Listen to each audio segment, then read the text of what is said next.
بسم الله والحمد لله والصلاة والسلام على رسول الله وعلى آله وصحبه ومن والاه إلى يوم الدين وبعد سبحانك لا علم لنا إلا ما علمتنا إنك أنت العليم الحكيم رب زدنا علما يا كريم رب زدنا علما يا كريم رب زدنا علما يا كريم رب اشرح لي صدري ويسر لي أمري واحلل عقدة من لساني يفقهوا قولي.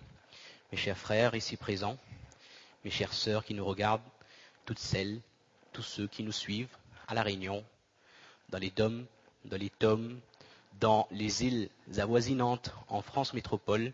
Assalamu alaikum wa rahmatullahi wa barakatuh. Mes chers frères, nous remercions Allah Ta'ala, le Très-Haut, qui nous a donné la possibilité de jeûner ce mois de Ramadan 2009 et de profiter, de bénéficier de toutes les bénédictions qui descendaient abondamment durant ce mois. Mes chers frères, nous rappelons que l'objectif de ce mois de dévotion, de ce mois de ferveur, c'était avant tout que chaque musulman et chaque musulmane se rapproche d'Allah, se rapproche de Dieu par le biais des bonnes œuvres. Un des objectifs restait également le fait que nous puissions renforcer la cohésion au sein de la communauté, par le biais des actions communes, la prière en congrégation, le partage du repas de iftar, la rupture du jeûne, l'aumône et l'entraide aux plus démunis. Et mes chers frères, la maîtrise de soi, que chacun arrive à contrôler ses pulsions par le biais, bien sûr, de l'abstinence de la nourriture, mais également l'éloignement total de tout interdit.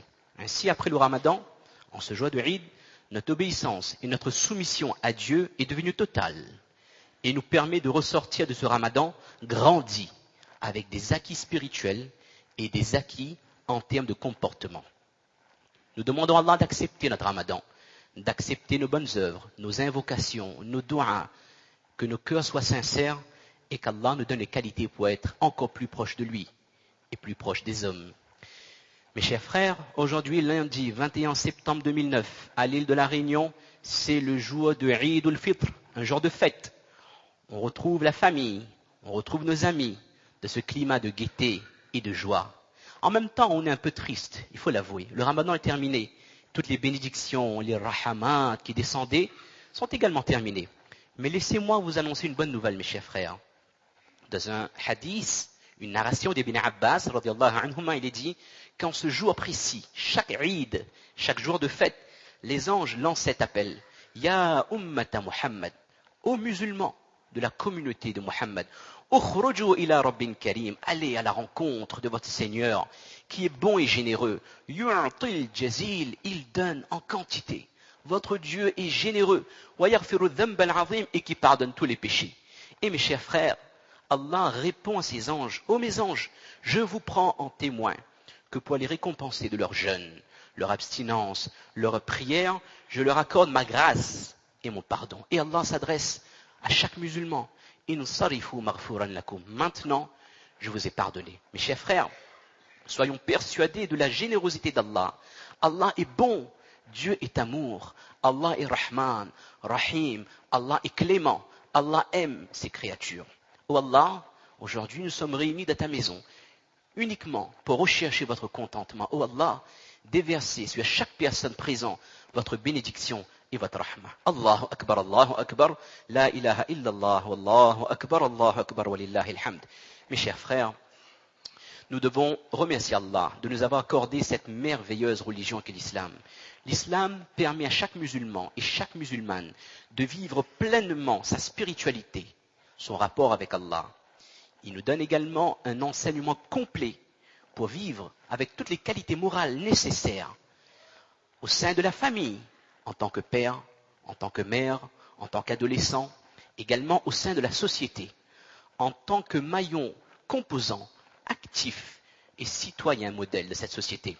Cela parce que les valeurs morales que l'islam nous enseigne, mes chers frères, ce sont là des valeurs universelles qui permettent à chaque musulman, chaque musulmane de vivre, quelles que soient les époques, quelles que soient les régions du monde, en parfaite harmonie, sans qu'il n'y ait de choc de culture ou de choc de civilisation. Car avant tout, mes chers frères, l'islam nous apprend à vivre en harmonie dans la société. vivre en paix avec son prochain. Un petit rappel historique. Nous sommes en l'an 1 de l'Hégire, c'est-à-dire le calendrier islamique. Notre prophète Mahomet, Muhammad sallallahu alayhi wa sallam, s'installe à Médine. Et là, il retrouve les musulmans de la Mecque qui sont déjà installés à Médine, qu'on appelle les Muhajir.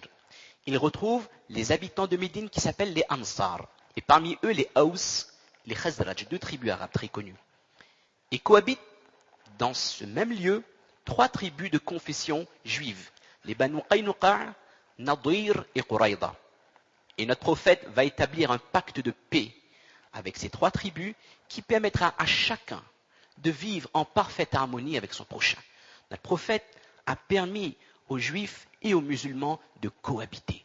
Et c'est un message très fort pour tous les musulmans, à toutes les époques. Apprenons à vivre ensemble. Un autre exemple, peut-être un peu moins connu. Nous sommes en l'an 6 de l'Hégire. Notre prophète va prêcher aux tribus arabes des Banu Thaqif, qui se trouvent à Taïf. Non seulement cette population n'acceptera pas le message de Muhammad sallallahu alayhi wa sallam, mais ils vont l'exclure, l'expulser de la ville. Ils vont le chasser, l'agresser. Notre prophète est ensanglanté.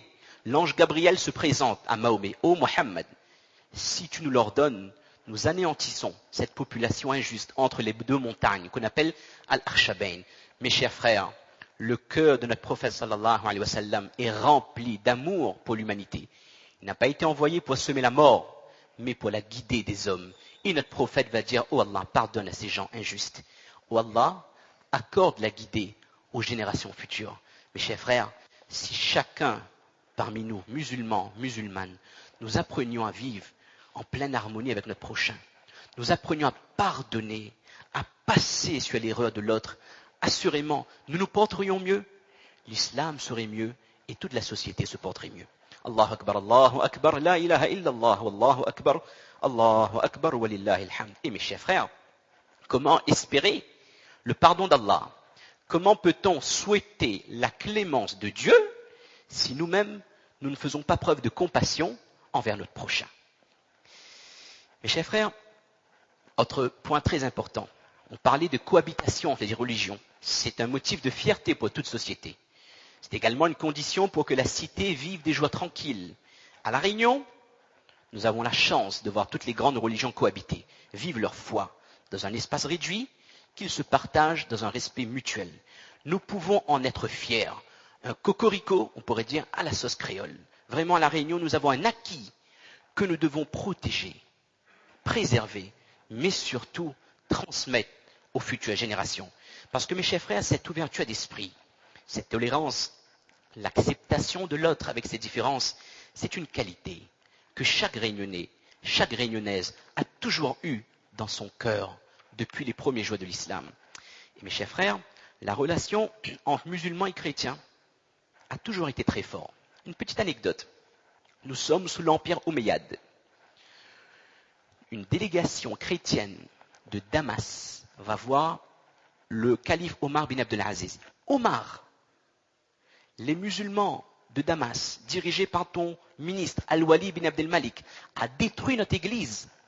Il a fait construire à la place l'agrandissement de la mosquée omeyyade, mosquée qui existe toujours d'ailleurs. Omar, furieux, il ne supporte pas l'injustice, convoque son ministre. Je vous ordonne de détruire cet agrandissement de la mosquée et de réparer l'erreur commise contre la population chrétienne. Alors évidemment, la communauté musulmane de Syrie essaie de dissuader Omar, mais Omar restera ferme.